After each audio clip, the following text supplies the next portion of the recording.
Bienvenue sur le podcast Broworking. Nous sommes François et Kevin, deux frères entrepreneurs et sportifs. Ensemble, nous décortiquons les clés de l'entrepreneuriat et les secrets pour se sculpter un physique et un esprit solide. Notre ambition avec ce podcast, t'inspirer et te rendre déterminé. Si on peut t'apporter ne serait-ce que 1% de motivation et de discipline, l'objectif du podcast sera déjà atteint. Les épisodes sortiront sur toutes les plateformes de streaming audio et sur YouTube. Quelle que soit la plateforme, abonne-toi pour ne rater aucun épisode.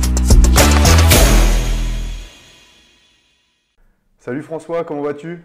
Salut Kevin, ça va super et toi ? Ouais, écoute, je suis en forme. On est tous les deux très en forme pour ce désormais 5e podcast, si je ne me trompe pas. C'est ça, exactement. Bon, parfait. Écoute, comme d'habitude, c'est un podcast qu'on ne prépare pas. Donc, je vais te laisser me trouver un petit sujet pour commencer. De quoi tu veux qu'on parle aujourd'hui, François ? Écoute, je voudrais satisfaire de... Tu sais, parfois, il faut savoir célébrer. On va peut-être parler de ça, tiens. Savoir célébrer un petit peu et parler peut-être des cycles hauts, cycles bas, tu sais. C'est toujours, je trouve, hyper intéressant. Et là, je voulais saluer et m'auto-célébrer sur le fait que je suis un peu revenu sur un cycle haut.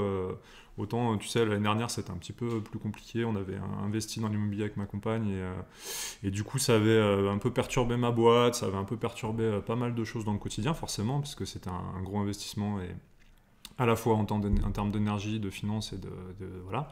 Et du coup, là, écoute, je suis en train de bien relancer les choses. Et puis, tant au niveau de mon entreprise, ça se relance bien. Il y a des clients qui rentrent, des coachs sportifs qui intègrent le programme. Ça fait plaisir. On parle de plus en plus d'intelligence artificielle, donc ça, c'est cool. Ça change un petit peu parce que c'est vrai que ça fait des nouveaux sujets sur lesquels il faut que je monte en compétences et que je fasse monter en compétences mes élèves. Donc, c'est hyper intéressant. Cycle haut aussi parce qu'avec ma compagne, on est en train de faire du gros travail de dev perso sur plein de sujets. Donc ça c'est super cool quand on arrive à mettre cette dynamique en couple. Et puis cyclo au niveau du sport aussi, puisque comme tu le sais, ça fait plusieurs années que je voulais refaire de la compète. Et bon, là a priori les coachs sont en train de travailler sur nous fixer des dates pour des compètes, nous fixer des interclubs pour qu'on s'entraîne. Et il m'a dit qu'il était allé voir la finale régionale de Coupe de France ou de Championnat de France élite, je crois. Donc tu sais, en boxe anglaise, tu as novice, élite, et après je crois que tu passes pro, si je dis pas de bêtises. Je dis sûrement une bêtise parce que je connais pas par cœur les trucs. Et là, du coup, il m'a dit que... je sais pas où il a été, je sais pas du tout. Je crois, championnat élite, il était à Vanvelin le week-end dernier, je crois. Ok, d'accord. Et il m'a dit que franchement, en termes de poids lourd, sur la catégorie poids lourd, c'est pas dit que je combatte en poids lourd, mais il m'a dit qu'en catégorie poids lourd, franchement, je pouvais faire le... Enfin, il m'a même dit un peu plus que ça, mais vu que j'aime pas trop m'avancer. Mais il a dit qu'en tout cas, j'avais le level, tu vois. Donc ça fait plaisir, ça c'est cool, ça fait des bonnes nouvelles et un bon cycle haut, donc ça fait plaisir. Ah bah ouais, là c'est une cascade de cycle haut, là. Que des petites étapes verrouillées, ça fait plaisir, ouais. Écoute, moi de mon côté aussi, tu sais très bien qu'avec cette histoire de cycle haut et cycle bas, en fait, c'est pas que j'y crois pas.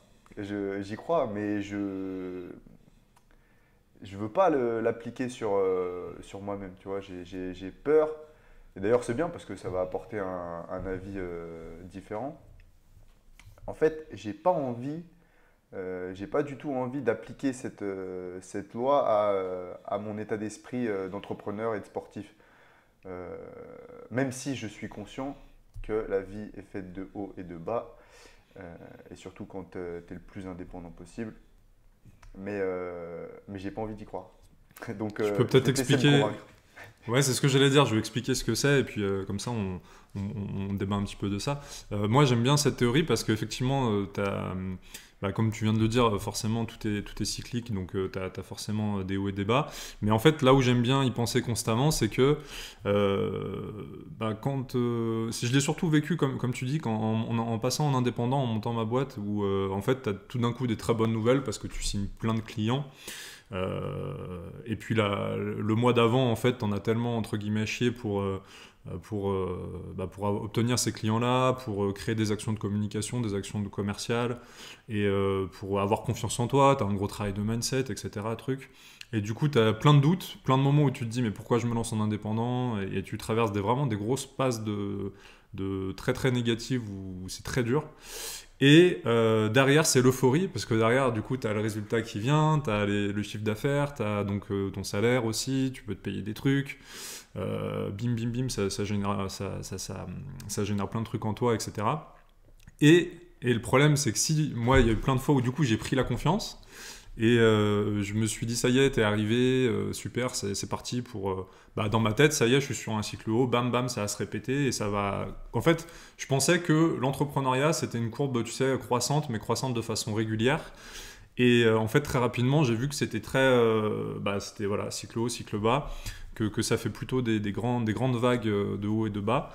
Et en fait, je me suis dit, maintenant, à chaque fois que t'as que des bonnes nouvelles qui t'arrivent, savoure, parce que forcément, il y a un moment où ça va retomber. Et de la même façon, maintenant, quand je suis dans un cycle bas, comme là, c'était le cas depuis plusieurs mois, quand on a débuté le podcast, j'étais encore dans un truc de construction où c'était compliqué. Et je m'accroche en me disant, là, c'est qu'un cycle bas, comme en boxe, tu es dans le coin du ring, tu te fais tabasser et tu trouves pas de solution.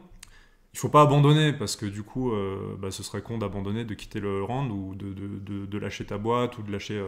Même dans le couple, hein, ça s'applique, hein, des cycles hauts et des cycles bas en couple aussi. Il faut pas lâcher. Donc moi, pour pas lâcher, je me dis, tiens le coup, t'es dans le coin du ring. Il y a un moment où le mec il va se fatiguer et tu vas pouvoir reprendre le dessus.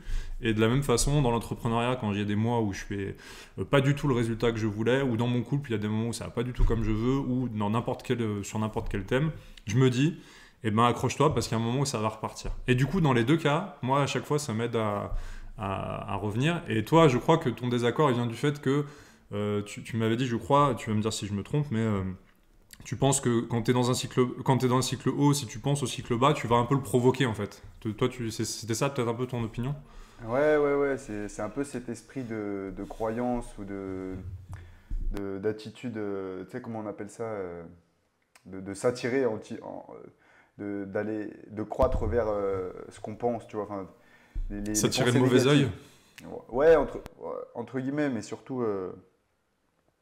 En fait, moi, je raisonne d'un point de vue physiologique.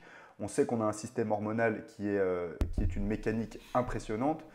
Et donc, je me dis, et je sais et j'ai appris donc que pour avoir une mécanique hormonale optimale, il faut être réglé, il faut être bien réglé.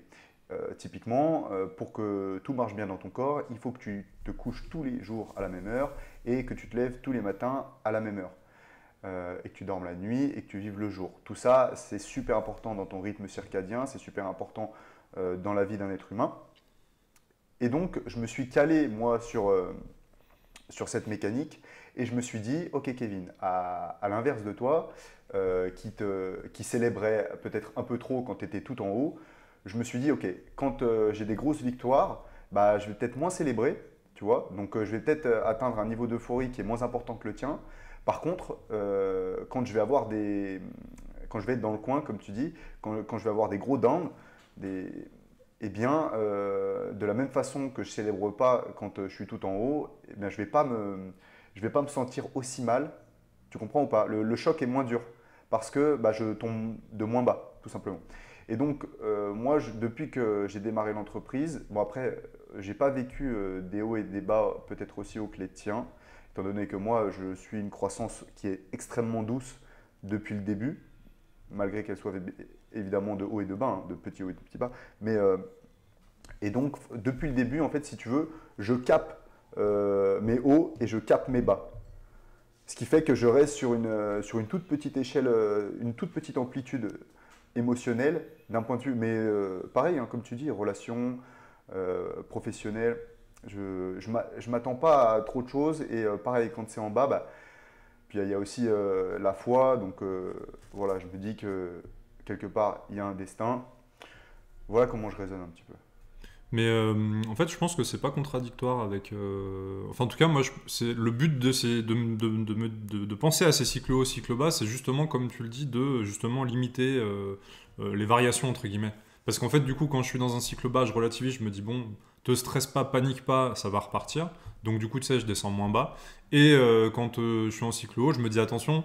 Tu vois, dans un coin de ma tête, je me dis attention, pas attention, parce que je profite, mais je me dis, voilà, profite tant que tu... Enfin, profite tant que tu peux, mais je me dis, il y a un moment où ça va forcément redescendre et où tu vas repartir dans un cycle un peu plus de construction. Et du coup, mon but, c'est justement de limiter le haut et le bas. Par contre, c'est vrai que tu as dit un truc aussi intéressant, c'est vrai qu'on n'a pas on n'a pas du tout eu la même croissance, je pense, d'entreprise. Tous les deux, c'est-à-dire que moi c'est vrai qu'il y avait des mois où j'étais à zéro, des mois où je repartais à 3-4 000, etc. Enfin au lancement en tout cas la première année. Non, c'était peut-être pas autant que ça les variations, mais en tout cas c'est vrai que je pense que ça a été beaucoup moins progressif que toi et du coup beaucoup plus violent. Et puis toi, du coup, tu travailles aussi un peu dans une salle, donc quelque part, tous les mois aussi, tu as ce truc un peu récurrent. Alors que moi, bon, les quelques premiers mois, j'avais le chômage, mais très rapidement, j'ai quitté le chômage enfin, j'ai arrêté le chômage parce que ça me correspondait pas du tout. Enfin, ça, psychologiquement, je sais pas. Alors, c'est pareil, il y a deux écoles là-dessus. Tu as ceux qui s'en fichent un peu de toucher le chômage, et puis tu as ceux pour qui c'est assez insupportable. Et, du coup, j'ai essayé. Et donc, du coup, très rapidement, c'était soit je gagnais zéro grâce à ma boîte, soit je gagnais, tu vois, un salaire, quoi. Mais j'avais pas de sécurité aussi. Je sais que moi, ça m'a beaucoup stressé parce que du coup, tu as des mois où tu fais zéro, des mois où tu fais 300. Alors, j'avais le chômage à côté, tu vois, mais le chômage, c'était quoi? C'était peut-être quelques centaines d'euros. Donc c'est vrai que c'était là-dessus, les hauts et les bas étaient peut-être plus violents. Alors, toi, c'est vrai que ça progresse tout doucement, il n'y a pas vraiment de pic de haut et de bas, quoi. Non, oui, puis oui, c'est vrai que cette histoire de chômage que j'ai touché, je crois que j'ai touché 2 mois.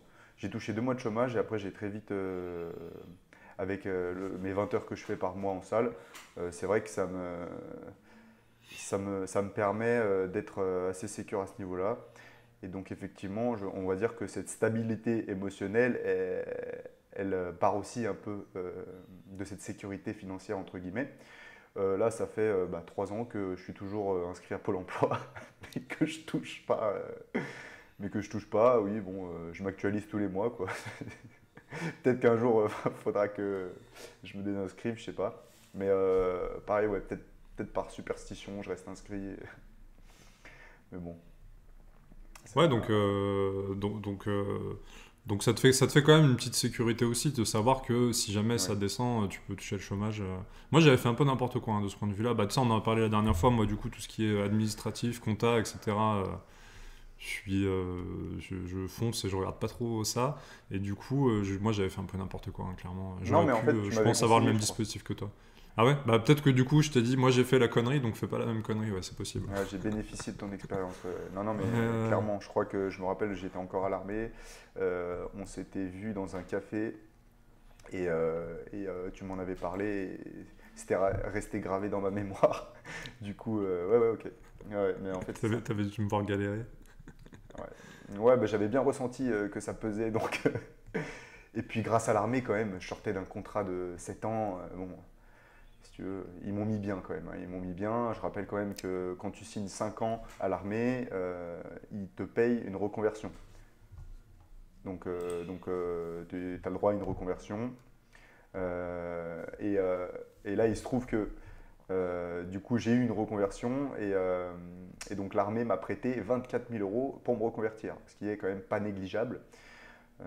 En plus de ça, j'ai pu être logé à Paris dans un endroit assez classe. Enfin, j'ai vraiment bien évolué et ma transition de l'armée au civil s'est vraiment très bien passée. Donc là, je m'adresse aux jeunes qui écouteraient le podcast. Si vous avez 16 ans, 18 ans, 19 ans et que vous ne savez pas trop quoi faire, que vous êtes en quête d'aventure et de sensations, allez à l'armée les gars. Allez à l'armée, signez 5 ans. Donc de mémoire, il y a des contrats de 3 ans, 5 ans et 10 ans. Évidemment, ne signez pas 10 ans, c'est inutile. Signez 5 ans. Ensuite, pendant les 5 ans, comme ça, vous aurez le temps de faire vos expériences, vous aurez le temps de voir ce pourquoi vous êtes fait. Hein, toujours pareil, l'ikigai, ce que tu aimes faire, ta passion, comment tu peux être rémunéré pour ta passion et comment tu peux servir à la société dans ta passion. Et voilà, après, tapez votre conversion, profitez de l'argent de l'État et glisser vers le civil comme moi je l'ai fait et que je suis en train de le faire et que ma transition est vraiment plutôt pas mal euh, avec l'aide de l'État. Parce que du coup, si je dis pas de bêtises, quand tu faisais en plus des OPEX, des opérations extérieures, donc quand vous partiez à l'étranger pour des opérations, t'as en plus une prime, non? T'as pas quelque chose comme ça au niveau rémunération? Ouais, alors, en opération extérieure, on était payé 100 euros par jour, à peu près. Donc ça faisait Et vous partiez combien de temps? On partait 4 mois pour des missions de 4 mois. Et moi, donc, j'ai fait 2 fois la République centrafricaine. Donc j'ai passé un peu plus d'1 an de ma vie euh, en Centrafrique.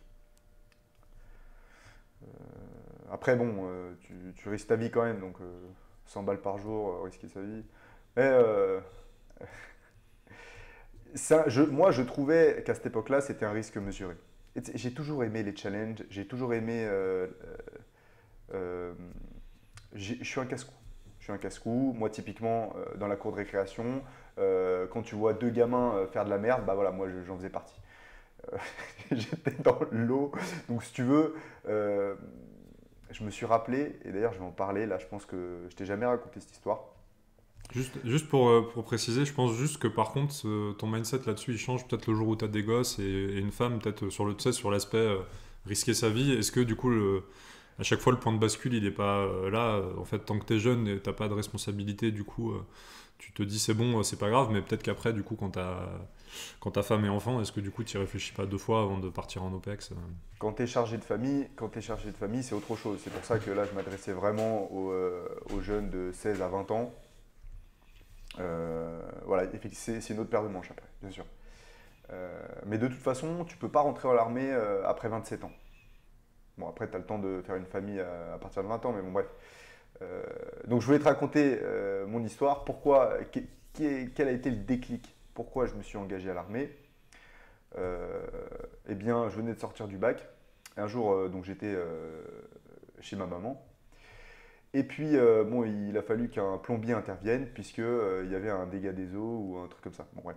Et, euh, et je me rappelle très bien, un plombier est arrivé, un plombier assez énervé, tu vois, un peu nerveux. Il est arrivé, il s'est garé devant chez nous, et il s'est embrouillé avec le pompier, donc avec le voisin, qui se trouvait être un pompier, qui était au deuxième étage. Bon, c'était une embrouille à la lambda, il y a eu deux, trois mots un peu, un plus haut que les uns que les autres, mais c'était pas. Mais bref, je me rappelle que ce plombier-là, il était rentré chez moi, donc il faisait ce qu'il devait faire, il travaillait, il était sous mon lavabo, et puis il avait dit à ma mère, oui, vous savez, moi, je suis un ancien militaire, bon voilà, j'ai fait 5 ans, là j'ai fait ma reconversion, j'ai trouvé mon métier, faut pas qu'il m'énerve. Voilà. Et ça m'avait fait un déclic, tu vois, je me suis dit typiquement, ah mais il est pas mal ce parcours-là, tu vois, je savais pas trop quoi faire à l'époque, j'avais pas du tout envie de reprendre des études, j'avais pas la Oui, parce qu'il patience. faut, il faut le préciser, tu es quand même quelqu'un qui aime l'action, et dans tous les cas, tu cherchais quelque chose dans l'action, quoi. T'es pas du genre, enfin, à la base, à l'époque, t'étais pas du genre à rester assis sur une table à bouquiner. En tout cas, tu préférais sortir et bouger. Ouais, mais encore, bah, après ça dépend parce que comme tu l'as dit, je suis un peu une éponge, tu vois. Et, donc, si je suis, moi, tout dépend de mes fréquentations aussi. Par exemple, je sais que j'étais très brillant à l'école lorsque je fréquentais des bons élèves, tu vois. Je me passionnais pour les mathématiques, par exemple, alors que je suis pas du tout logique, je suis plutôt littéraire. Quand mes potes étaient à fond sur les maths. Donc ça dépendait, mais là il se trouve qu'à ce moment-là, bah, déjà mes fréquentations de l'époque, c'était pas du tout orienté vers les études, etc. Voilà, j'avais un goût d'action, il fallait que je me mette à l'épreuve. Et donc j'ai trouvé ça merveilleux, je me suis dit, bah, allez, c'est parti. Sauf que bon, si tu te rappelles bien, j'avais un corps de vélo, comme dirait Clément Marcoux. Un physique de vélo, je crois. Un Un corps de corps de vélo, ouais. vélo, ouais. Et du coup, bah, j'ai décidé de me reprendre en main. Et là, je me suis souvenu cet après-midi parce que c'est fou, mais j'ai été pris en charge par un stagiaire, un coach stagiaire dans une salle de sport qui m'a pris en charge totalement gratuitement, puisqu'il était en stage. Et en fait, ce mec-là, en fait, sans le savoir, il m'a lancé parce que indirectement, grâce à lui, je suis arrivé à l'armée avec 10 kilos de plus et donc forcément un peu plus confiance en moi. Pas de ouf, hein, mais un peu plus, ce qui a suffi pour que je puisse rester là-bas. Donc, et bon, là, c'est vrai que bah, on s'est un peu perdu de vue. Au final, c'est lui qui est rentré à l'armée, et là, il est toujours à l'armée. C'est vrai. Ouais. Mais tu le connais, je pense que tu vois qui c'est, Greg. Ah oui, oui, bien sûr. Ok. Voilà. Et ce mec-là devrait être coach en fait, mais bon, il est à l'armée, il trouve que la vie a fait son chemin et voilà. Petite anecdote personnelle.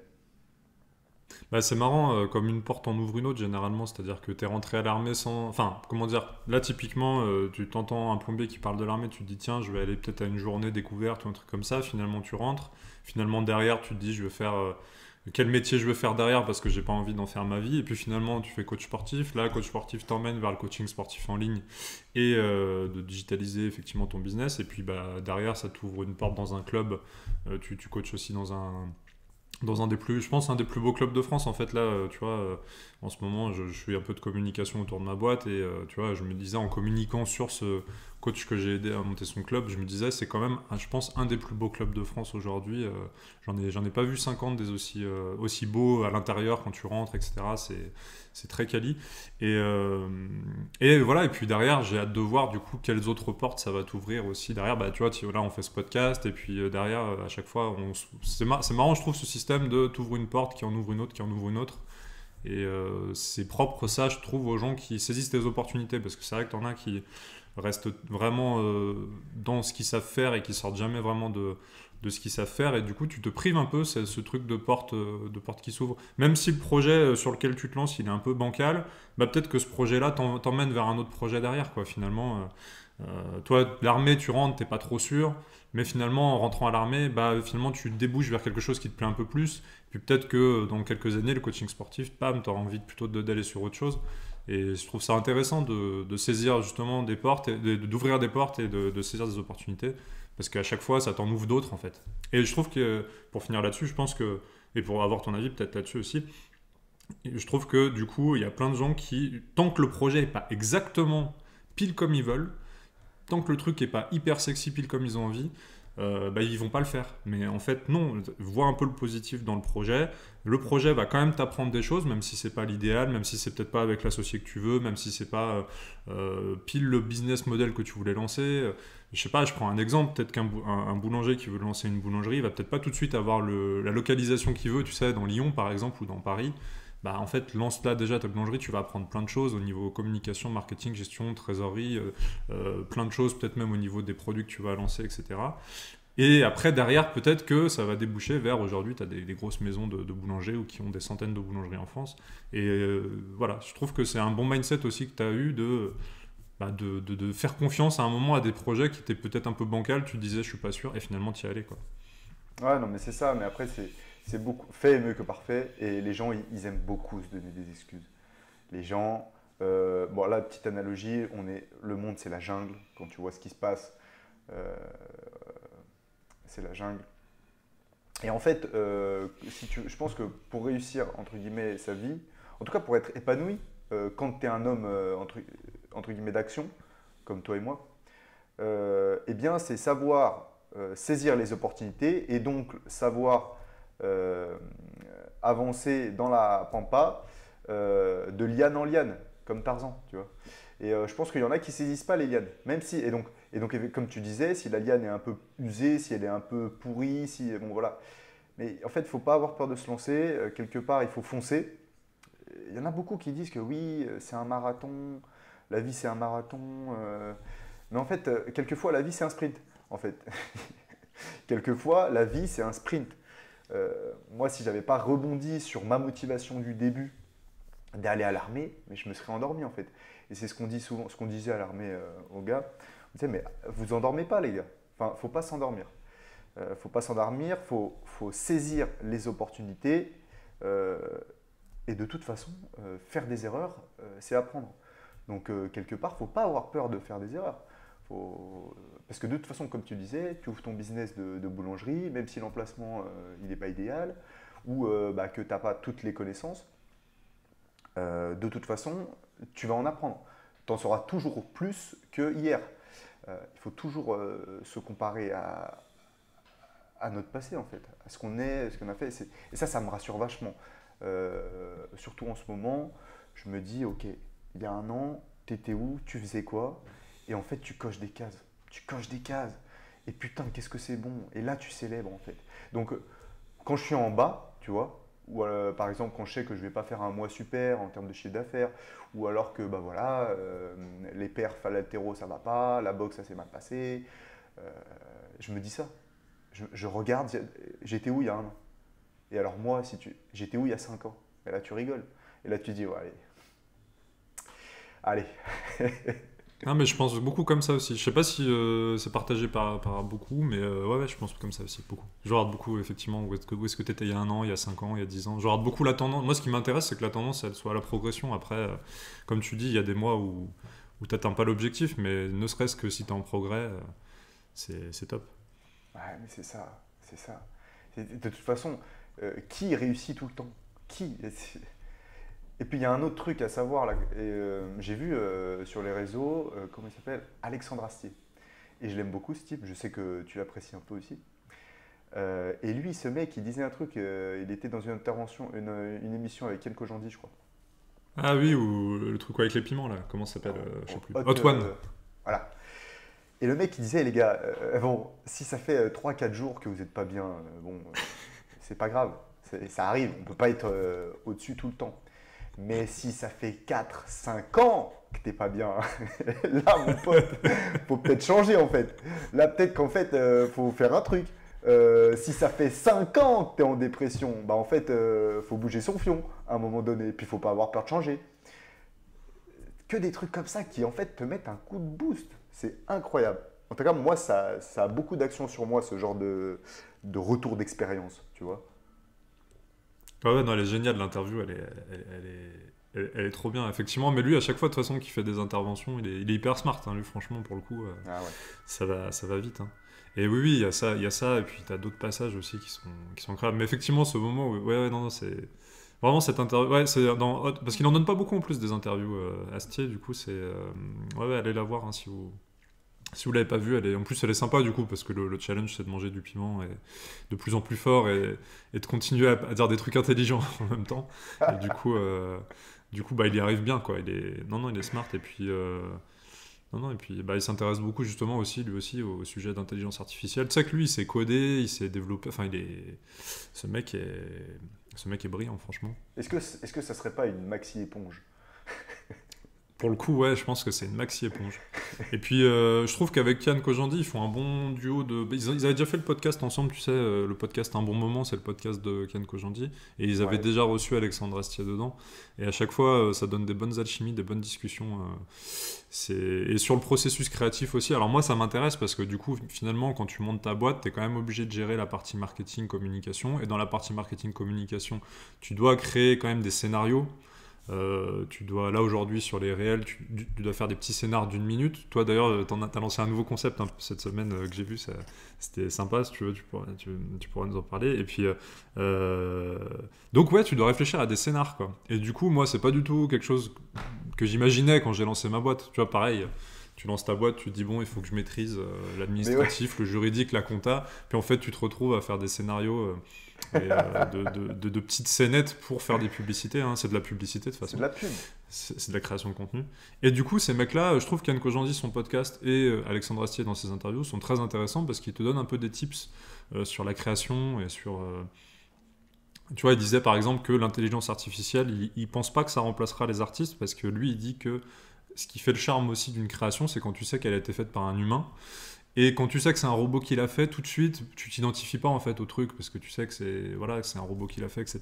Ce qui fait aussi l'attrait d'une création, c'est que tu sais que c'est un humain qui l'a fait derrière.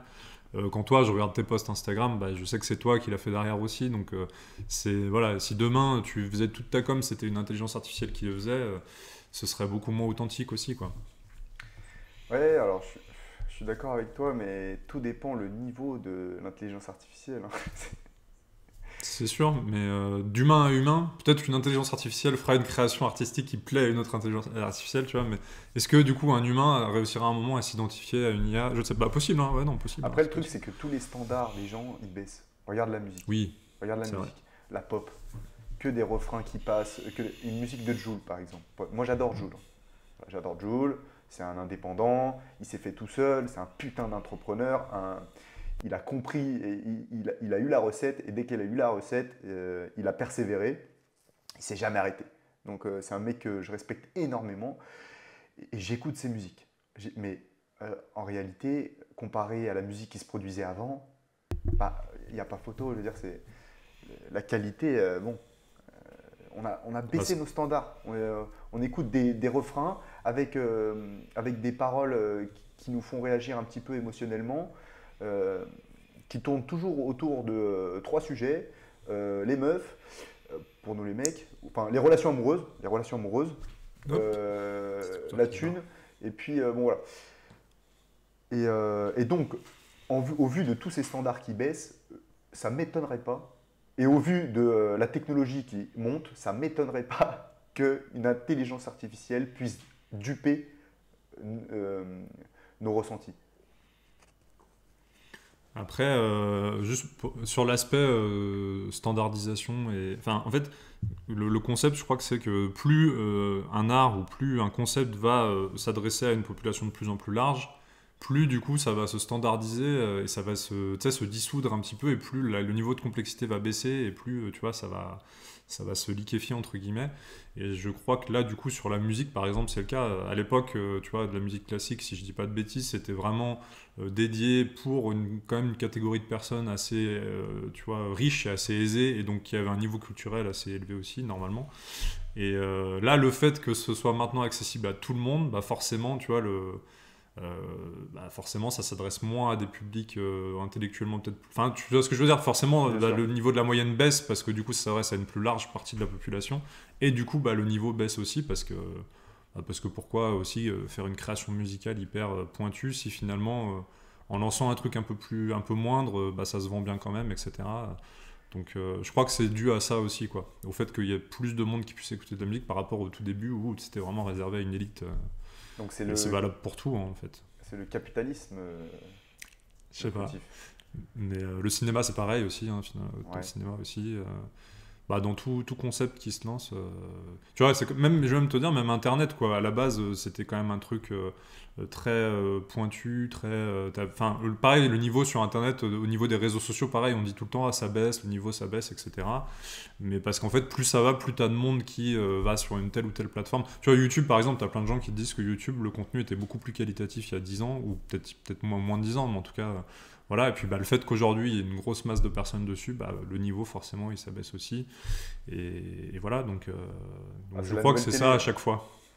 C'est la nouvelle télé YouTube. Donc, Mm, ouais, ouais, non, complètement. mais je comprends cette histoire. C'est terrible un peu, hein. C'est inquiétant, non? Je sais pas, ouais, c'est. Ça voudrait dire que Ouais. la qualité est toujours réservée à une petite partie de la population, tu vois? Ouais. Bah, disons que si toi t'es créateur et que le niveau d'exigence en face il est moins élevé, tu vas peut-être naturellement, tu vois, moins être exigeant avec toi-même. Et puis peut-être que du coup un mec moins bon va réussir à mieux vendre que toi, donc il va être plus visible. Donc après, tu vas faire de la merde pour pouvoir être visible. Voilà, non mais c'est ça, Kim Kardashian, tu vois, c'est famous, c'est une des plus famous au monde parce que, Mm. bah voilà, donc la meuf qui était peut-être un peu plus intelligente, on va dire, au niveau culturel que Kim Kardashian, bah elle a beaucoup moins de vues que Kim Kardashian parce qu'elle, elle correspond plus au standard de la moyenne, tu vois. Ok. Donc, Ah, ça tombe donc c'est bien, là j'ai un intéressant. truc pour rebondir. Je suis passé sur un autre clip et donc c'est Delavier qui repostait ça. Et je l'avais vu avant et j'ai trouvé ça super intéressant. On va parler des rapports hommes-femmes. Attention, disclaimer. Euh, En fait, c'est un petit mec là qui interviewe donc des personnes dans une salle de sport et qui leur pose des questions. Donc il pose des questions à un panel de mecs et à un panel de meufs. Et donc il pose la question suivante donc au mec, il dit voilà, est-ce que tu préfères avoir une femme obèse mais très intelligente ou une femme fit mais très bête? Eh ben, ça va pas louper. Tous les mecs. Bah alors, vas-y. Les mecs ont répondu quoi à ton avis? Bah les mecs ont répondu fit, mais s'ils sont entre guillemets honnêtes. Tous les mecs ont. T'as raison, tous les mecs ont répondu fit et bête. Et les meufs, je te le donne en mille, qu'est-ce qu'elles ont répondu? Homme obèse et intelligent ou homme fit et bête? Qu'est-ce qu'elles ont répondu à ton avis? Ah, bonne question. Je suis peut-être un peu con là tout de suite, mais non, je sais pas, j'aurais dit peut-être. Bah, j'aurais dit intelligent, je pense. Ouais, donc oui, voilà. Donc Et obèse, intelligent. obèse, intelligent, et à chaque fois, elles justifiaient leur choix par Oui, mais de toute façon, une fois qu'il est intelligent, c'est bon, il y aura toujours moyen de le rendre fit. Tu vois? À aucun moment, mec, à aucun moment, un mec a dit oh, bah la meuf intelligente, je pourrais la rendre fit, tu vois. Aucun. Et, et Delavier, il a mis quoi? Delavier, il a mis pour l'homme, la recherche d'une fille saine qui peut bien enfanter. Donc forcément que si elle est belle, elle est fit, elle fera des enfants en bonne santé, entre guillemets. Enfin, c'est ça. Donc l'homme, instinctivement, il va se diriger vers la débile, mais en bonne santé, tu vois. Et la femme, pour avoir l'énergie et donc la qualité de vie, va instinctivement aller vers des mecs smart. Parce que, en gros, le mec smart, il fera du business et il pourra la mettre à l'abri. Tu vois ou pas? C'est raccord avec la réalité, puisque quand tu vois tous les vieux riches sortent avec une fille de 20 piges alors qu'ils sont physiquement dégueulasses, c'est raccord. Donc oui, je pense que le sondage est pas très loin de la réalité. Pas du tout, pas du tout. Donc j'ai trouvé ça beau et moi je trouve ça beau parce que ce petit mec-là, il fait ça sans prétention. Il a un compte qui est en train de monter un petit peu. Il tourne dans les Basic Fit de Belgique, je crois, ou de Suisse. Donc c'est pas le même niveau de comportement. Je pense que les gens sont peut-être plus éduqués en Suisse que dans certaines régions de France. Dans les Basic Fit, je parle, dans les Basic Fit. Et en fait, c'est totalement innocent. Hein. Le mec, il n'a pas d'idéologie politique derrière. Hein. Et bon voilà quoi, c'est la vérité, c'est comme ça. Ah, mais je vois les vidéos dont tu parles. Oui, c'est les mecs qui vont dans des. Oui, oui, d'accord. Ils vont dans des salles de sport, dans des Basic Fit, et ils posent. Oui, oui, et ils posent des questions à des gens qui sont en train de s'entraîner, comme ça, en mode aléatoire. Voilà, ouais, en mode random, ils sont là. Bah, je pense qu'il fait ça sur plusieurs jours. Et en fait, j'ai trouvé que c'était un concept divertissant, plus que. Mais ça nous permet de voir que, bah ouais les gars, on n'est pas égaux. Non, c'est sûr. Et puis on sous-estime souvent notre côté animal aussi, à se croire plus malin que tout le monde, alors qu'en fait on est des animaux, donc on va beaucoup réagir par instinct. Et du coup, ça, on a tendance à l'oublier. Donc c'est vrai que ces petits sondages, généralement, sur des sujets comme ça, ils font très très mal, parce que du coup, on essaye beaucoup de se cacher qu'on est des animaux et qu'on réagit à l'instinct, etc. Et du coup, ça fait toujours mal quand tu as des petits rappels comme ça. Ça fait toujours mal du coup à la personne visée, parce que là en l'occurrence bon ça vise un petit peu sur plus, on va dire que c'est plus péjoratif pour la population féminine, mais je suis sûr que tu en as d'autres qui vont être aussi péjoratifs sur la population masculine, Oui, c'est bien ouais, sûr. ça pique toujours un peu, ouais, ce petit rappel, ouais non mais en fait on Bah est non, des mais animaux, moi quoi. je pense que c'est neutre pour les deux. Je veux dire, le mec, c'est un teubé alors, ça veut dire, tu vois. Alors, tu vois, moi je J'ai pense pas que compris, pardon. c'est neutre. Bah, la meuf, oui, elle veut se mettre à l'abri, donc elle choisit le mec smart. Mais le mec, ça veut dire que les mecs sont des débiles. Tu vois, à choisir des meufs, à choisir les meufs débiles.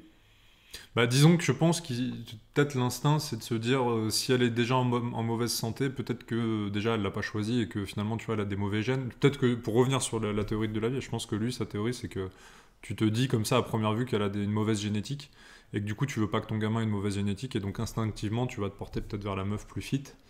Non, tu crois pas? Si, c'est ça, mais si, c'est Ouais, totalement c'est ça. ça. C'est Pareil ça, pour ouais.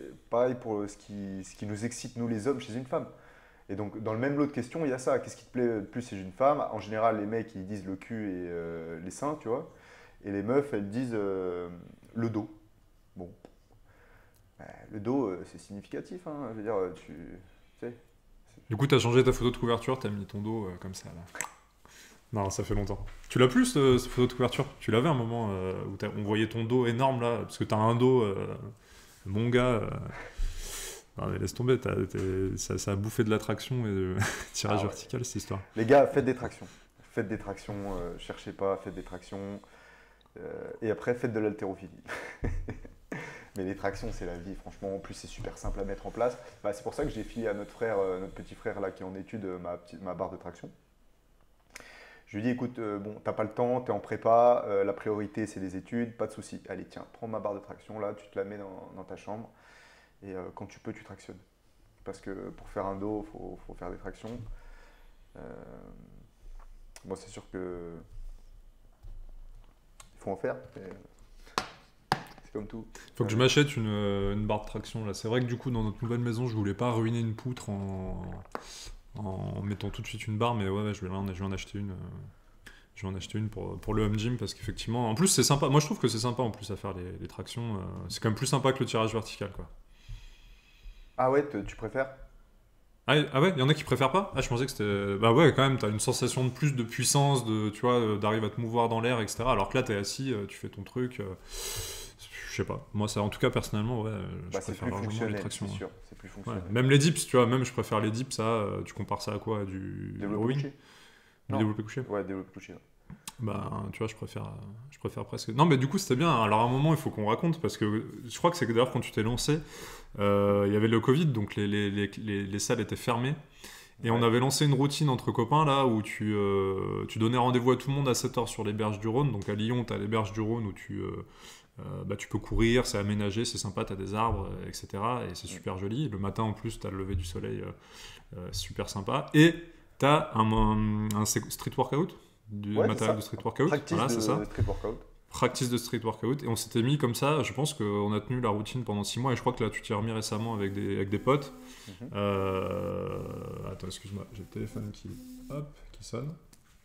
Ouais, tu t'y es remis récemment, je crois. Et on allait du coup tous les matins sur les berges du Rhône.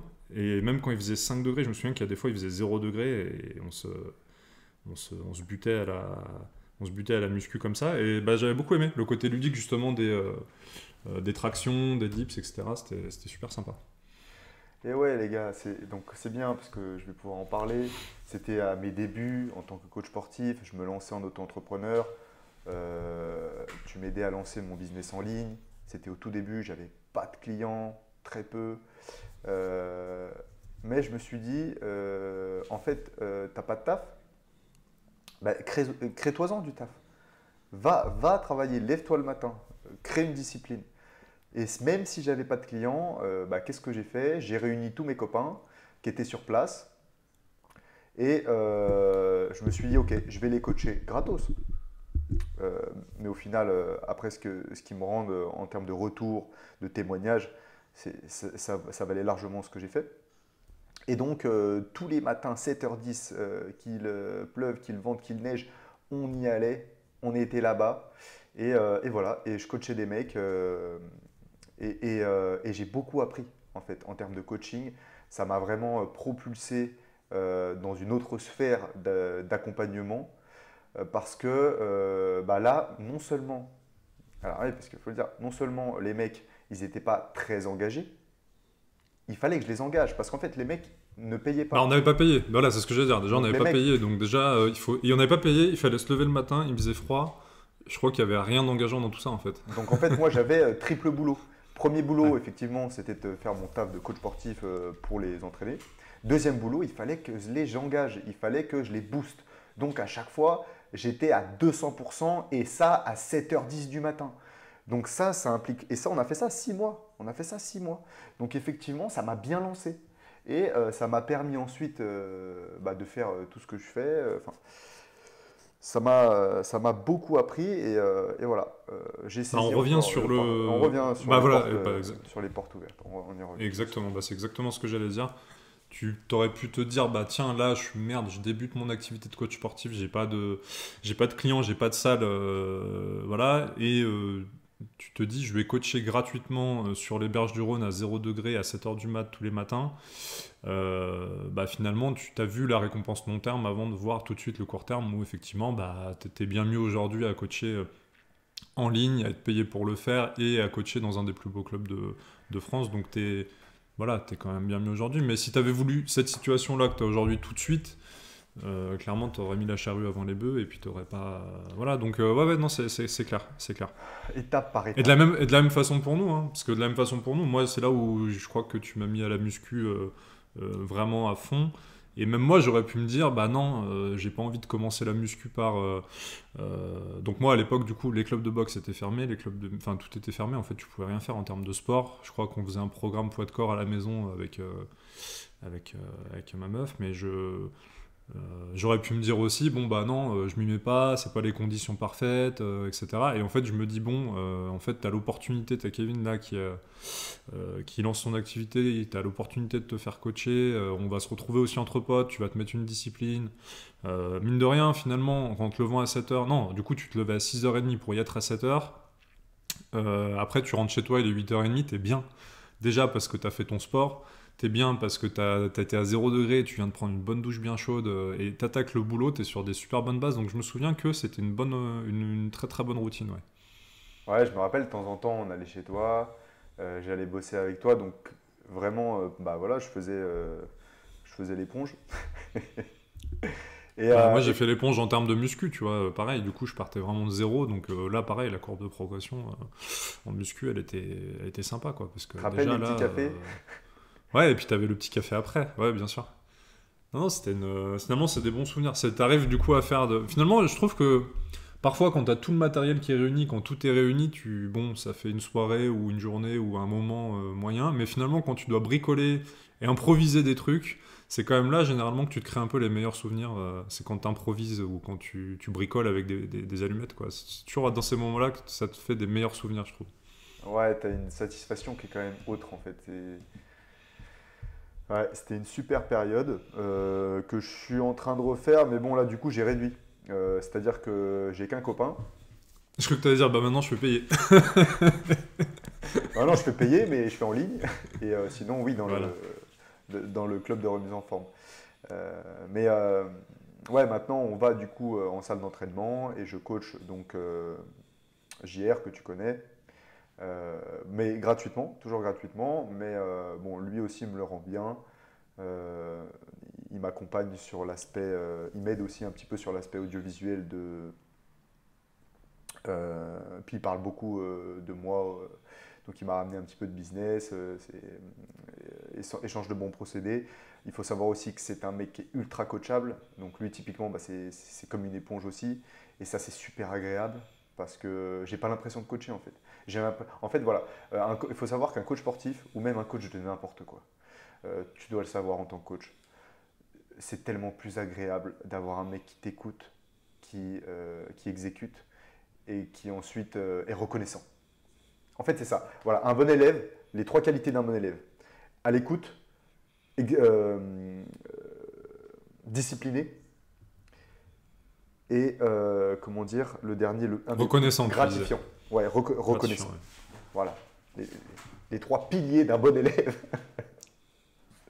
C'est vrai. Ouais, c'est clair, parce que si t'es à l'écoute, mais qu'à la fin t'as les résultats, et ça m'est arrivé du coup, des coachs sportifs qui sont à l'écoute, qui ont les résultats, et puis à la fin t'as plus personne, ni merci ni au revoir, le mec se barre, il va faire sa vie, donc ça, ok.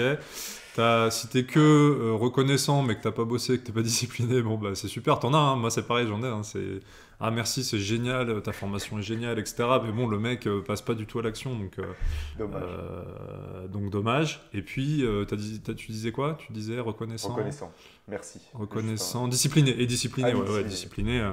Et discipliné, ça passe par être régulier. Tu lui donnes un truc à faire, non seulement il va le faire, mais il va le répéter, il va l'optimiser, répéter, optimiser, répéter. Parce que t'en as aussi qui croient, et d'ailleurs ça m'a énervé un peu cette semaine, parce que j'ai un de mes clients qui a fait l'action que je lui ai demandé de faire, tu vois. Mais moi, je lui ai demandé de la faire de façon régulière.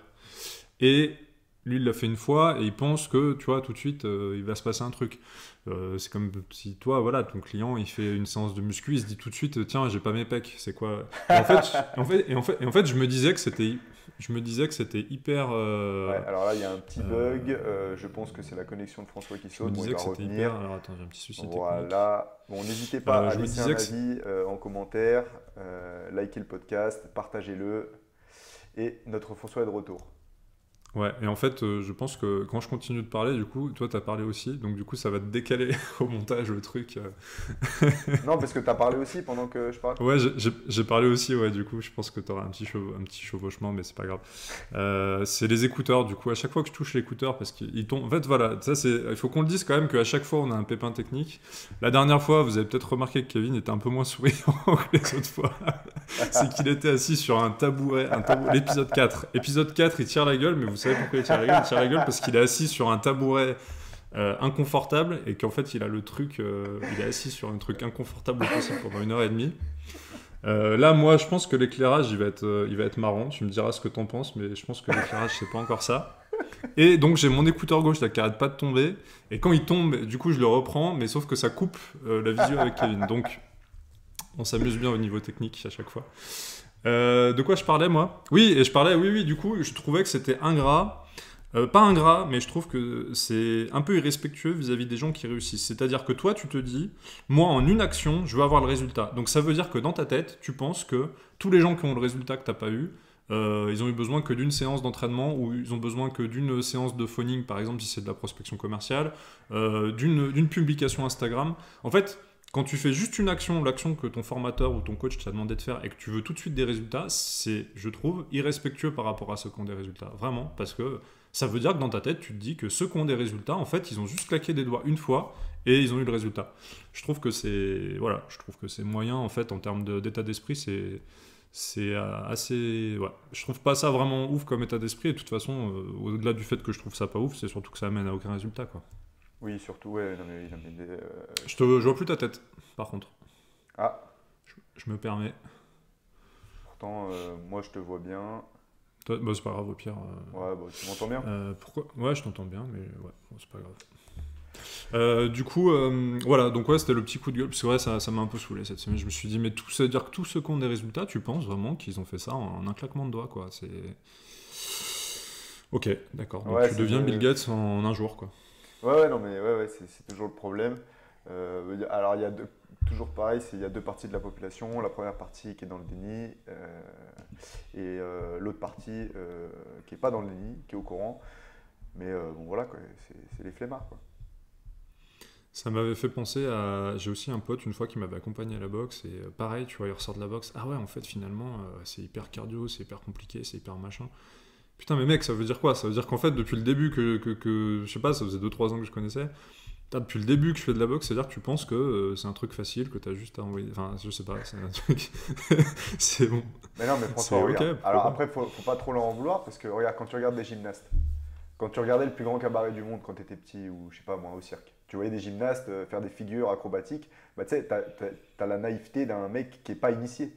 Donc tu te dis putain, c'est beau, mais tu te dis pas, ah ouais, tout le travail qu'il y a derrière. Non, tu vois juste le résultat. Et je pense que c'est pareil pour la plupart et pour tout. Même quand tu regardes sur Instagram, tu vois un mec qui fait un truc de fou, je sais pas moi, en motocross ou machin. Alors peut-être moins nous, effectivement. Bah, comme tu viens de le dire, quand t'es enfant. Mais Ouais. après, attends, je vais essayer de l'enlever. Ouais, je vais essayer de l'enlever l'écouteur parce que, en fait, à chaque fois, c'est un problème. J'ai enlevé l'écouteur, comme ça on règle le problème. C'est bon, tu m'entends? Ok, Je t'entends très bien. très bien. Donc oui, je disais, c'est des enfants. Donc finalement, c'est quand tu penses ça quand t'es enfant, mais là, du coup, moi, je parle d'adulte, quoi. Il y a un moment, je sais pas. Ouais. C'est vrai, je suis d'accord. Quand tu es grand, tu te rends compte. Ouais. Bon, j'avais un autre sujet. Je voulais parler. Donc, je prends la suite, hein. C'est juste que là, la transition est dégueulasse. Bon, tant pis, désolé. Benoît Saint-Denis, les amis. Benoît Saint-Denis, samedi soir, maintenant ça suffit, on en parle. Je veux dire, ce mec est incroyable. La discipline de ce mec est remarquable. C'est un Français, c'est formidable. Je veux que tous ceux qui nous écoutent suivent ce putain d'exemple de réussite. Le mec, il a un objectif. Le mec, il prend pas le chou. Le mec, il commence pas à te parler, il ne te parle pas de ceinture de l'UFC, il ne te parle pas de tout ça. Il parle à chaque fois qu'il prend la parole. C'est pour transmettre les valeurs chrétiennes, les valeurs, sa foi, les valeurs, des valeurs solides. Et ensuite, il te dit qu'il respecte un plan. Et donc, il procède étape par étape. C'est tout, combat après combat. Et je pense que c'est ce qui fait sa force. Qu'est-ce que tu en penses, toi? Je pense que sa principale force, c'est que il a été tellement confronté à des situations de guerre où la mort était en jeu que finalement rentrer dans une cage et se tabasser avec un mec et avec un arbitre au milieu, finalement, du coup, en termes de peur, à côté de, t'es sur un terrain de guerre. Il était quoi lui? Il était force spéciale Force spéciale, ouais, il était force spéciale. Ouais, force spéciale. Je crois, je sais plus où il était, mais il était dans un régiment très Attends, opérationnel. je vais regarder pendant qu'on parle. crois. Ouais, il était dans un régiment très opérationnel. Donc, et évidemment, il a risqué sa vie. Je pense qu'il a sauvé pas mal de vies. Et il fait plaisir aussi. Ah, pardon, excuse-moi, je t'ai coupé. Non, mais ouais, j'allais dire que c'est en termes de valeur et de parcours, c'est ce vers quoi il faut tendre, je pense, pour pouvoir se regarder en face, en fait, et être fier de soi. Parce que tu peux te regarder, il y a énormément de gens qui se regardent en face, aucun problème, mais quand tu te regardes et que tu es fier de toi, et que tu es fier du parcours accompli, et que bah, déjà ça t'aide pour aller de l'avant, déjà. Parce que quand tu peux pas te regarder en face, tu n'es pas trop fier de toi, mais comment tu veux aller de l'avant? Comment tu veux aller? Regarde, nous c'est pareil, on va de compétition en compétition, d'objectif en objectif. Moi, j'ai mes objectifs d'haltéro. Dès qu'ils sont passés, j'ai d'autres objectifs en vue, etc., etc. Et il faut y aller étape par étape. Et moi, c'est ce qui me rassure, en tout cas en tant que compétiteur. C'est ça qui me rassure. Pareil à l'armée, quand je devais passer des formations, quand j'ai appris à tirer un missile, quand j'ai appris à des techniques de combat, des trucs, on y allait étape par étape. On ne brûlait pas d'étapes, en fait. Tu peux pas brûler d'étapes. Je comprends. Et là, du coup, pour compléter, du coup, effectivement, il était dans les forces spéciales au 1er régiment de parachutistes d'infanterie de marine de Bayonne. Voilà, Voilà, donc comme ça, première on a PMA. première PMA, exactement. Voilà. Et puis l'autre truc aussi, je trouve, avec Benoît Saint-Denis, ce que ça m'évoque comme ça, c'est qu'il fait du bien dans le sens où, dans le paysage médiatique français, on va se le dire, tu as quand même peu de cathos, peu voilà, de chrétiens qui, en plus, affichent un peu leur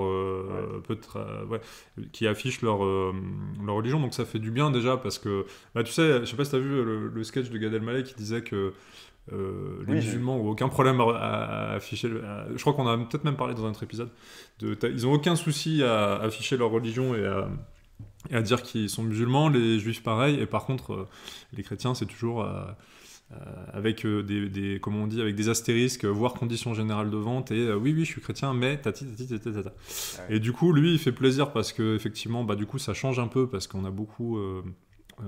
Bah voilà, le paysage médiatique français, clairement, comme je disais, t'as peu de cathos, t'as peu de chrétiens qui s'assument, et qui en plus s'assument sur un domaine un peu, comment dire, rustre, entre guillemets. Bah, plus à la mode du tout, il est pas voilà, dans la tendance. c'est ça, il n'est pas dans la tendance. C'est vrai que t'as plus en France l'image du catho un peu propre sur lui, Jean-Charles, Jean-Michel, Jean-Louis, machin, tu vois, truc.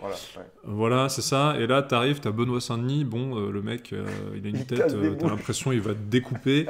C'est ça, il a un regard quand il rentre sur le ring, franchement, Wow, tu prends moi, je suis derrière mon écran, c'est le seul qui me fait ça. Ouais. Conor McGregor un peu. Conor McGregor, il était capable d'avoir ce regard aussi. Mais Benoît Saint-Denis me met un coup de pression rien que... Je suis derrière mon écran, je vois son regard, je fais... En fait, oui, il a vraiment tué des gens, je pense, quoi. C'est terrible, quoi. Le mec a un regard de fou. Il n'est pas passé loin d'y passer, justement. Non, mais ouais, effectivement. Et ça se voit. Une aura, et ouais. bah voilà, il transmet des valeurs de mec solide, c'est tout, fin de l'histoire. Voilà, des valeurs traditionnelles de mec juste et bon. Parce que c'est ça en réalité, des valeurs solides, c'est être juste et bon. Parce que qu'est-ce qui nous définit nous en tant que... On parlait tout à l'heure qu'on est des animaux. Qu'est-ce qui fait de nous des putains d'être au-dessus des animaux? Bah, c'est qu'on est juste en fait. On a établi une certaine justice pour faire l'équilibre entre les faibles et les forts. Parce que sinon, ça serait vraiment, vraiment la jungle. Bon, dans une autre sphère, c'est la jungle quand tu regardes... ce qui se passe vraiment dans le monde d'un point de vue, tu sais, d'un point de vue agenda politique et global, etc. Mais c'est quand même la justice qui fait de nous des êtres au-dessus des animaux. Donc voilà, les bonnes valeurs, c'est la justice, et ensuite évidemment la bonté, l'altruisme, aider les autres, etc., aider les siens. J'adore. Et puis surtout, attends, RMC Sport qui te reposte une super vidéo où va voir la cathédrale de New York. Putain, j'étais choqué, tu vois. Bah, c'est un média. Il est allé voir la tombe de Napoléon, je crois aussi. Ah oui, ouais. Alors là, pour le coup, oui, c'est pas très médiatique, ça. Non, c'est pas très média-friendly de faire ça. Bah, du coup, personne l'a reposté, tu vois, personne l'a filmé. Oui, mais là, pour le coup, RMC Sport Ouais, c'est sûr que, je sais pas, c'est un chrétien à la tête ou c'est comment? Je sais pas, mais par contre, l'autre truc aussi que ça m'évoque de parler de lui, c'est son entourage aussi, parce que Daniel Voirin, donc bah, tous les deux on écoute une émission qu'on aime bien là, sur la chaîne YouTube Gong, qui s'appelle La Fine Équipe, et Daniel Voirin, c'est quand même... tu sens aussi qu'il a un coach, Saint-Denis, tu sens aussi qu'il a un coach ultra compétent, parce que... Alors tu sens qu'il est coachable aussi, parce que tu sens en fait qu'il y a un game plan à chaque fois qu'il rentre dans la cage. Tu sens que le game plan il le suit à la lettre et à chaque fois tu vois que le game plan c'est pas compliqué, tu le vois tout de suite le game plan, c'est j'arrive, je m'attraque, j'arrive, je fais ci, j'arrive, je fais ça, il y a pas, tu sens que c'est pas un truc trop compliqué, c'est non, tu fais ça, t'as une phrase, le game plan il tient en une phrase et lui il arrive, il l'applique comme un forcené. Un bon Et soldat. ouais, un bon soldat exactement, mais du coup bon soldat égale aussi du coup bon commandant et bon supérieur, donc son coach aussi de toute façon, c'est pas le premier qui l'amène au haut niveau, Daniel Grave. Voirin, Ouais. donc aussi très bon coach. Alors, bah, c'est marrant parce que du coup, c'est un coach qui a pas de club attitré. Ça, c'est quand même marrant. Et finalement, bah, ça fait vraiment plaisir, ça fait du bien, ça rafraîchit et ça fait un personnage, tu vois, atypique. J'aime bien un peu ce côté. Alors là, pour le coup, ça, c'est des trucs qui me feraient un peu plus suivre le MMA, en tout cas français, Ouais. c'est d'avoir un petit peu une sorte de pièce de théâtre, tu vois, que tu un petit peu tout type de personnage et un petit peu tout type de confession, un peu tout type de personnalité, etc. Je trouve que, alors, si on regarde l'UFC au global, tu dois avoir ça, je suis pas assez pour le savoir, mais en France, c'est quand même un petit peu stéréotypé, c'est quand même un peu des... Bah, t'as peu de trash talking à part Doumbé, du coup, Bah, ça et commence à arriver, hein. ça commence un peu à arriver peut-être. Et, Avec Doumbé, Doumbé, ouais. je pense que c'est notre Connor à nous, hein. Ouais, bah Doumbé. Pour moi, du coup, Doumbé, Saint-Denis, et tu mets peut-être Cyril Gane, du coup, c'est trois personnalités quand même qui ont chacune, dans leur catégorie, sont des personnalités très fortes. Et bah, d'en avoir un peu plus comme ça, je trouve que tu vois, ça donnerait peut-être plus envie de suivre aussi. Moi, j'ai Ouais. besoin de storytelling. Moi, en fait, j'ai besoin de storytelling. Moi, tu vois, ce qui m'embête, c'est que souvent, les soirées de l'UFC, je connais pas les mecs. Mais c'est Et qu'il y en a ça. tellement, Mais t'as il faut te tellement de hyper. Oui, prospects oui, que... voilà, il faut se hyper. C'est pour ça Ouais, mais que. t'en as beaucoup, il faut tout suivre, il faut tout regarder. Et là, tu vois, j'ai suivi vite fait, t'as Baki Doumbé, j'aime bien, ça me fait marrer, c'est deux profils Ouais. différents, ça peut être marrant, mais sinon, il faut vraiment suivre pour tout connaître, quoi. Pas tant que ça. Regarde, Ouais, pas tant que ça. samedi soir, là. Samedi soir, UFC 295, c'est un truc de zinzin. Il y a celui qui voulait affronter Gann, le prodige canadien, comment il s'appelle, qui affronte Pavlovich, le gros russe qui a mis 19 KO, je crois, donc chez les poids lourds. Comment il s'appelle? Je sais plus comment il s'appelle. Aspinal. Tom Aspinal, tu vois Ok. qui c'est ou pas? De nom. Ok, bon bah bref, tu vois, non mais et pourtant je suis pas de ouf non plus. T'as Pereira qui affronte un mec qui a une coupe complètement déjantée, il s'est rasé la tête, il s'est fait une... mais le mec, personne le taille parce que le mec c'est un danger public en fait. Tu sais, il est monstrueux, il affronte Pereira. Pereira c'est celui qui a battu Adesanya. Ah, il y a BSD, donc Benoît Saint-Denis qui affronte l'autre américain là. Non, non, c'est la carte de samedi, elle va être terrible. Terrible, c'est sûr. Là, je regarderai le replay donc, de Benoît Saint-Denis, c'est samedi, du coup. Ouais, c'est samedi. On pourra en débattre Ouais, je du coup regarderai. dimanche après-midi. Alors, ouais, bien sûr. Ouais, complètement, on se voit dimanche après-midi. Et puis après, du coup, bon, voilà, le truc, c'est que vu qu'on diffuse nos émissions de podcast de façon un peu décalée, on peut pas trop suivre l'actu, faire des analyses d'actualité Oui, non mais. semaine après semaine. C'est dommage, on pourra... mais bon, à la limite, on pourra quand même en reparler au prochain épisode, du coup, a posteriori, ouais. En Mais fait, on ouais, peut non, surtout. c'est... Ouais, Ouais. excuse-moi, ouais, je t'ai coupé. Non, je t'en prie, vas-y. Ouais, non, mais c'était surtout pour parler pourquoi j'incite en fait surtout mes élèves. Il faut savoir quand même que dans tous mes élèves, là j'en suis à peu près 15 en ce moment, et sur les 15, j'ai réussi à en enrôler 2 dans un club de boxe. Donc, On dirait que et tu les parles mecs, d'une secte. et les mecs s'y tiennent en fait. Ouais, mais c'est ça, mais gros, Ouais. Andrew Tate, c'est ce qu'il fait. Andrew Tate, tu peux pas suivre sa formation si t'es pas affilié à un club de boxe. Mais en vrai, mec, je me pose la question de... Tu vois, j'ai un élève là qui fait beaucoup d'appels de vente et beaucoup en fait, franchement, il aurait déjà pu faire 10 000 euros. Ouais, Si, il lui manque cette petite niaque, tu vois. Il a toute la méthodo, il a les appels, donc ça veut dire, tu vois, qu'il est capable de solliciter son réseau et tu vois, d'obtenir des rendez-vous, etc. Il est coach sportif, du coup, pour préciser. Et... il manque la petite truc à la fin où tu dis allez c'est bon j'y vais, tiens inscris-toi en fait. Et tu vois il lui manque ce petit truc à la fin alors que tout l'appel est bien, la méthode est bien, il a plein d'appels, il multiplie. Et pourtant, il n'a pas la niaque à la fin. Et je me dis que typiquement, ce mec-là, peut-être, tu vois, un peu de sport de combat pour te rendre un petit peu plus agressif, te donner un peu plus la niaque et peut-être un peu plus confiance en toi aussi, parce qu'à un moment, je pense qu'il a un problème de confiance en lui pour dire, allez, c'est bon, le mec s'engage, je le fais payer pour ma prestation. C'est un petit jeune, hein, je pense qu'il est plus jeune que nous. Je pense qu'il doit avoir même, tu vois, 22, 23 ans. Je sais pas s'il est coach BPG, soit il doit avoir 23, 24 ans, tu vois. Et ben, je me pose la question, du coup, tu m'as fait réfléchir là-dessus quand tu m'as dit que tu... Alors toi, c'est plus logique, parce que tu mets tes élèves Toi, c'est culture sport, donc tu mets tes élèves à la boxe, parce que aussi, tu as une logique derrière de musculation, de prépa physique, etc. Mais mine de rien, même dans un accompagnement marketing et entrepreneurial, Ah, mais c'est pour je me faire pose la monter question... testo. C'est un ouais, truc voilà, qui c'est rejoint ça. nos deux activités. Ouais, Ça fait ouais, monter la clairement. testo en flèche. Donc, c'est pas compliqué. Bah, la confrontation physique, ça fait monter la testo d'un pet. Hein. C'est pas compliqué. Et pourquoi la boxe? Est-ce que tu ferais pas, Alors, par exemple, un autre... Est-ce que le mec, tu lui dis pas... Tiens, tiens, question ouverte, du coup.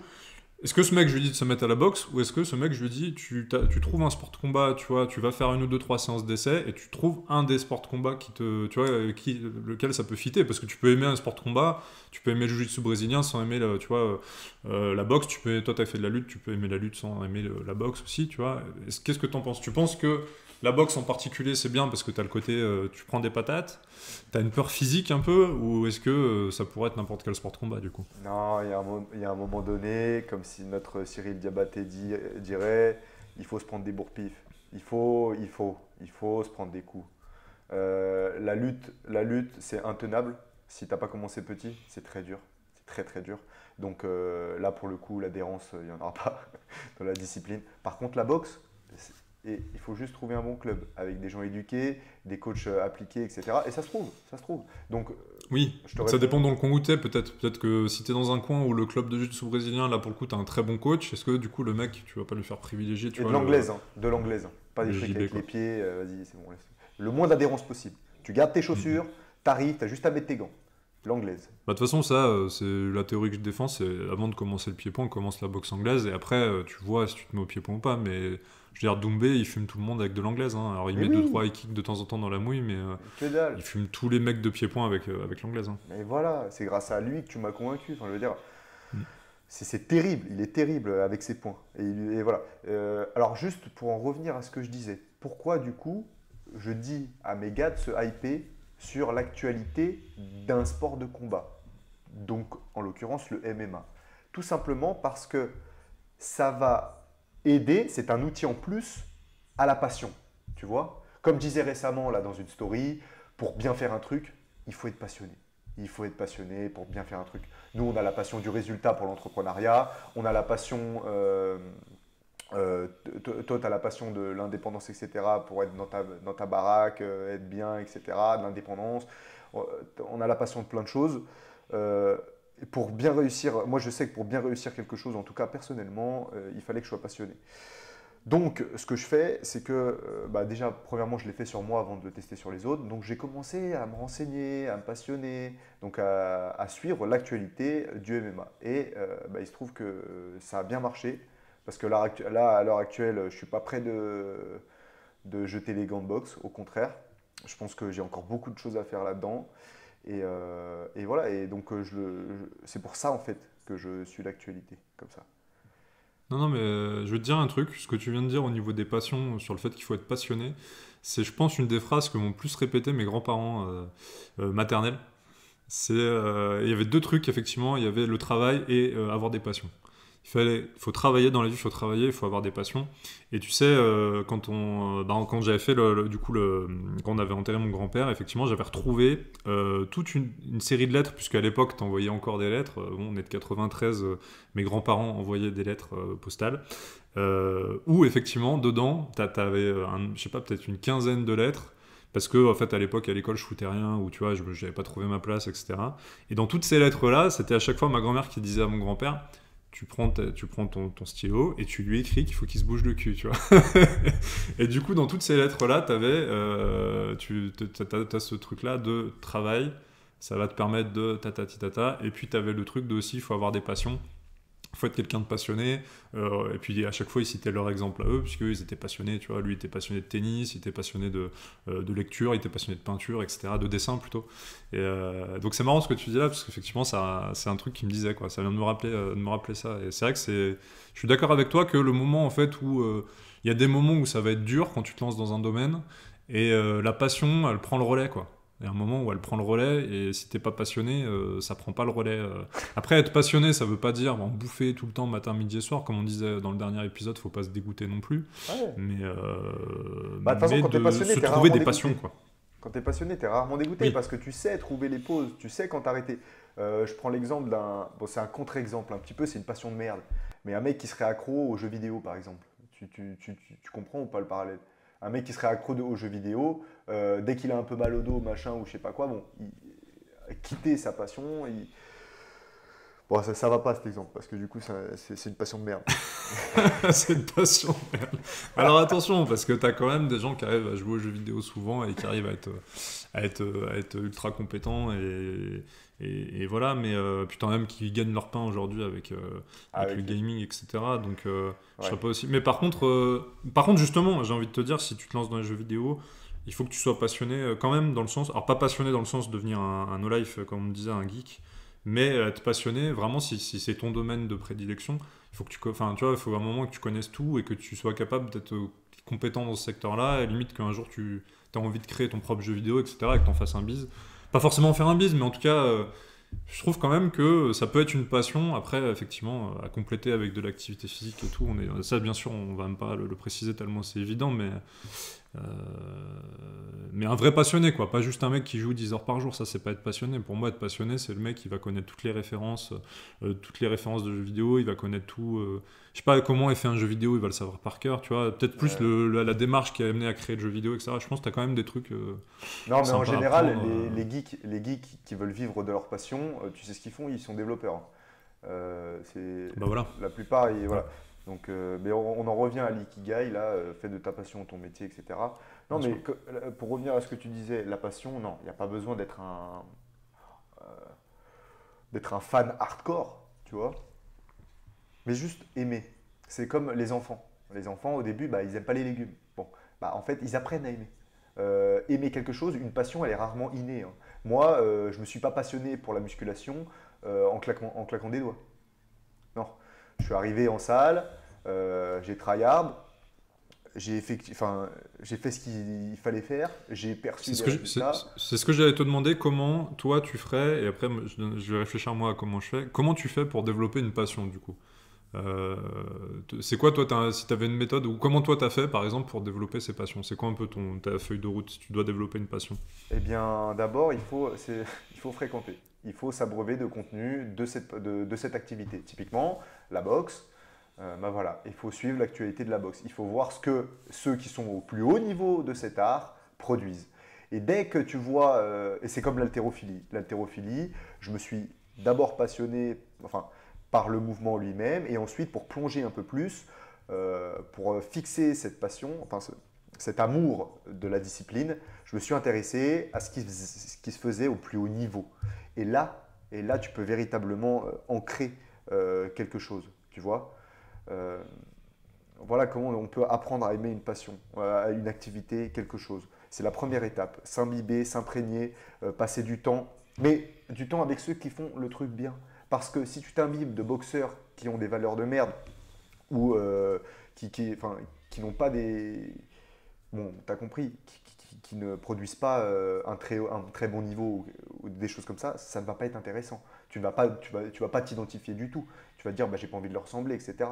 Bon, moi, je vois un mec comme Benoît Saint-Denis, je me dis, mais un mec comme Cédric Doumbé, pareil, je me dis, mais magnifique, quoi. Magnifique. C'est à ça que je veux ressembler, en fait. Voilà. Donc tu dirais, toi, que d'abord tu consommes du contenu, et je te rejoins là-dessus aussi, je consomme du contenu.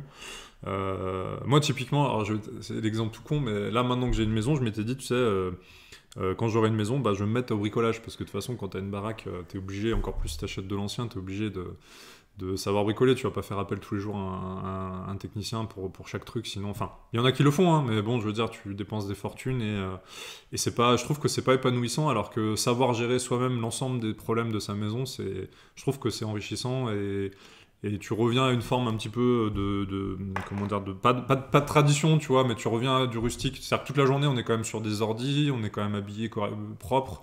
Tu vois, à part la boxe peut-être où tu remets un peu les mains dans le cambouis, ou à part si tu fais l'armée, évidemment, bah, tu vas sur le terrain, mais sinon, t'es plus trop confronté à des trucs un peu rustiques et du coup, t'as tendance à oublier. Et du coup, je trouve que le bricolage, tu vois, tu finis ta journée, t'as passé ta journée en costard, t'as mis ton petit parfum, t'es resté sur l'ordi, et puis tu rentres, t'as une fuite d'eau, tu vois, et t'es capable en fait juste de te retrousser les manches et aller foutre les mains dans parfois, voilà, l'évacuation des eaux usées. Tu vas être capable, tu vois, d'y aller et c'est un truc pour te maintenir. Et tu vois, typiquement, l'ancien proprio de la maison qui a aujourd'hui, je pense, entre 75 et 80 piges.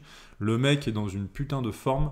Il sait faire 40 000 fois plus de trucs que toi et moi réunis en termes de bricolage. Et le mec s'est encore monté sur le toit sur des grandes échelles et aller tailler des haies, etc. Et monter sur le toit, donc monter très haut alors qu'il a 75 piges. Il se fait des marches de 4-5 heures avec sa femme. Enfin, je pense que avoir une maison et entretenir ta maison, c'est ma théorie, tu la connais. Ça te permet de t'entretenir aussi sur le long terme et de bien vieillir aussi parce que voilà, ça te stimule au niveau du corps et ça te stimule au niveau de l'esprit. Et typiquement, bah, pour commencer à me passionner au bricolage, déjà, je sais pas si tu te souviens, mais avant qu'on investisse et qu'on achète une maison, je regardais, tu sais, des tutos non, je regardais des shorts de bricolage, j'ai commencé à en regarder, j'ai commencé à m'intéresser. Et là, bah, aujourd'hui, je regarde même des tutos, des trucs, tu vois, beaucoup. Je suis allé prendre des cours de bricolage à Leroy Merlin, donc comme tu dis, tu vas t'entourer aussi des gens qui savent faire. Je suis allé beaucoup de fois chez mon cousin ou dans la maison de ma grand-mère pour aller faire du bricolage, alors que franchement, j'avais pas besoin de le faire, si tu veux. On aurait très bien pu prendre des jardiniers pour faire les trucs à chaque fois, etc. Mais j'y vais comme toi pour être une éponge, apprendre, etc. Et là, je suis en train de faire pareil, tu sais avec quoi avec les bagnoles, c'est-à-dire que j'y connais rien en mécanique, j'ai envie d'apprendre la mécanique. Et là, en ce moment, ça y est, j'ai trouvé une chaîne YouTube. Je regarde des trucs à la con, mais genre avec un budget. Non, mec, je regarde des vidéos, mon gars. Avec un budget de 3000 euros, avec un budget de 30 000 euros, quelle voiture acheter? Et c'est tout con, mais le mec, tu vois, te donne des détails de pourquoi est-ce qu'à 30 000 euros de budget, t'achètes telle voiture, pourquoi est-ce qu'à 3 000 euros de budget. Et tu vois, je commence à me former à ça. Et du coup, bah, ça rejoint, je pense, ta méthode pour devenir passionné d'un truc. Tu commences par visionner du contenu, ensuite tu passes un peu à l'action et tu te fais accompagner aussi de gens qui savent le faire. Et puis finalement, par habitude, je pense que ton cerveau il finit par devenir un peu addict au domaine, quoi, au domaine d'activité, enfin à l'activité en question. Ouais, mais c'est ça, c'est ça. Parce qu'après, voilà, tu t'identifies, et ce que j'aime beaucoup là-dedans, moi, c'est que ça offre la possibilité à n'importe qui de faire à peu près n'importe quoi. Et de devenir celui que tu as envie de devenir, en fait. Parce qu'on dit beaucoup, oui, on change pas les gens, machin. Bien sûr que si, bande de fous. Bien sûr que si, qu'on change les gens. Enfin, qu'on change pas les gens, mais bien sûr que si, qu'on peut changer. Et comment on peut changer? Eh bien, ça se voit. En apprenant à aimer quelque chose. Autrement dit, en se passionnant pour quelque chose. Si ça, c'est pas changé, bah c'est quoi? Tu vois? Ils rendent fous, ces gens-là. Et moi, je Bien le sais, sûr. parce que je sais que j'ai changé. Là, je regarde derrière moi, il y a 5 ans. Bah, je suis ultra content, moi. Je suis ultra content. J'ai pas mal de messages de mes anciens camarades de l'armée. Ouais, super l'évolution. Ah, c'est super ce que tu fais. Nani, nana. Ah, tu m'étonnes. Je suis Non, mais c'est clair. content. Bah, toi, je pense que tu es une des personnes que je connais qui s'est le plus reprogrammée. Moi, je pense que je suis dans le top 3 des personnes que je connais qui se reprogramment aussi parce que je me suis reprogrammé de fou. Mais bien sûr que tu peux te reprogrammer. Alors ça, ouais, ça, je suis d'accord avec toi. Je sais pas s'il y a une idée reçue comme quoi tu peux pas te reprogrammer, mais par contre, c'est sûr et certain que tu peux te reprogrammer le cerveau. C'est obligatoire. Bien Enfin, sûr. c'est pas obligatoire, c'est que il y a un moment, ouais, déjà on l'a fait quoi. Enfin, je veux dire, je suis On l'a désolé, on s'est fait. reprogrammé le cerveau de façon assez. Donc ouais, bien sûr, tu peux te reprogrammer complètement. Ouais, bien sûr. Non, non, ça c'est Mais sûr. ça, ça fait partie. Alors, ceux qui sont dans le déni, pareil, toujours pareil, ceux qui sont dans le déni vont te dire non, mais c'est pas possible, machin, je sais pas quoi. Ils vont fermer les yeux. Voilà. Et ceux qui le savent, ils se donnent des excuses du style. En fait, c'est des excuses pour pas changer, tout ça. C'est le nivellement vers le bas, oui, de toute façon, je suis pas fait pour ça, c'est réservé à une élite, moi j'ai tel problème, moi j'ai tel problème, j'ai tel problème, j'ai tel machin, et allez, il va bouffer ses chips et il va se branler. C'est. Voilà. Mais ça, en plus, c'est des phrases qu'on lui a répétées, parce qu'en plus, c'est que des phrases qu'on te répète quand t'es gamin. Tu sais, t'as toujours une personne dans ta famille qui te dit, mais de toute façon, de toute façon, toi, t'es pas fait pour ça, de toute façon, toi, t'es ci, toi, t'es ça. On te range tout de suite dans des tiroirs, et après, du coup, t'as Bah, t'y tendance crois? T'y crois? à y croire, bien sûr. Ouais. C'est terrible. C'est terrible. Complètement. Ton entourage qui croit pas en toi, c'est un entourage qu'il faut éviter. Qu'il faut éviter. Qu'il faut éviter. Alors, si c'est tes parents, bah bon, bah pas de chance. Mais en tout cas, il faut se faire une carapace. Nous, on le sait. Il faut se construire une carapace et ensuite il faut construire sa vie et aller de l'avant seul, parce que personne ne le fera en fait. Alors évidemment, si tu écoutes ce podcast, bah, c'est génial, parce que là on te dit ce qu'il faut faire. On te dit ce qu'il faut faire. On ne te dit pas quoi faire, mais on te dit, en tout cas, si tu veux faire un truc, bah voilà, c'est magnifique, tu as les étapes là. Nourris-toi de contenu, partage avec d'autres gens. Là, je te mens pas, mais le deuxième élève que j'ai rendu à la boxe, maintenant, bon alors lui, il est assez, lui c'est pire qu'une éponge. Tu le connais. euh, Lui c'est pire qu'une éponge. Je me rappelle que du jour au lendemain, il s'est passionné pour le football. Il a fréquenté donc un ami qu'on a en commun, etc. Et lui était passionné de football. Et donc, il s'est passionné de football aussi. Mais le mec avait toutes les refs en l'espace de quelques semaines, tu vois. Parce qu'il s'imbibait, chaque jour il s'imbibait. Il est très comme ça. Et donc là, je le mets à la boxe et le mec, il me sort des refs de. Tu vois donc, et je me dis que c'est très bien parce que au final, il tient ses disciplines. Il est encore passionné par le foot, hein. Et donc là, s'il suit le même schéma sur la boxe, bah, à mon avis, j'ai grand espoir pour lui. Il va peut-être un jour me dépasser. C'est pas tout de suite. D'ailleurs, on boxe la semaine prochaine ensemble. Et lui, Qu'est-ce que je voulais dire? À tempérer peut-être avec ce qu'on s'est dit le dernier épisode, où Ouais. il faut pas partir trop vite non plus. Allez écouter, du coup, si vous n'avez pas écouté, on en parle de pas non plus partir trop vite, bille en tête sur un truc. Il faut enfin voilà, il faut rester équilibré. Et tu parlais de nourrir son corps, son esprit et son cerveau et se reprogrammer. Du coup, qu'est-ce que tu nous conseillerais comme contenu cette semaine, puisque c'est 18h et qu'on va pas tarder à filer tous les deux. Est-ce que tu as un livre du coup à recommander du coup pour progresser dans un domaine en particulier? Et si t'en as pas, tout de suite, je suis en train de réfléchir si j'en ai un aussi. En plus j'en ai plein. En fait j'en ai plein, mais il faudrait que je les prépare à l'avance ça pour le coup, tu vois. Ouais, peut-être un peu. Bon, là, dans tous les cas, je pense que là, mon conseil de la semaine, du coup, ça serait Après ça plutôt. peut être une vidéo que t'as regardée cette semaine aussi, hein. Ça pourrait être Ouais, une mais là, vidéo ça serait plutôt un conseil général qui Ouais. suit tout ce qu'on vient de dire. Si vous aimez un truc, euh, pour n'importe quelle raison, eh bien, passionnez-vous en vous imprégnant de ceux qui pratiquent cette activité au plus haut niveau. Donc typiquement, si vous avez conscience que pour augmenter vos taux de testostérone, votre assurance, votre confiance en soi, etc., vous devez pratiquer un sport de combat, suivez l'UFC, suivez les gladiateurs des temps modernes.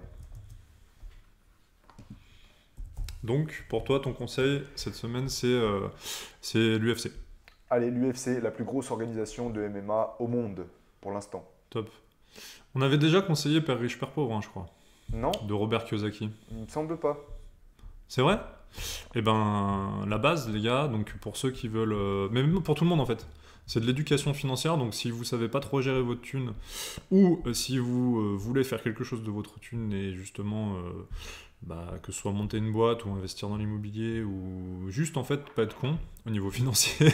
Ouais. Et ben, En fait, eh ça ben, casse, regardez, ça casse des clichés. Ça ça casse casse des des clichés. Ça fait moins peur. Exactement. Et en plus, alors là, le top du top, ce serait si vous pouvez regarder ça avant de choisir les études que vous voulez faire, si vous êtes au niveau du bac ou... alors là, c'est génial si tu vois ça à ce moment-là.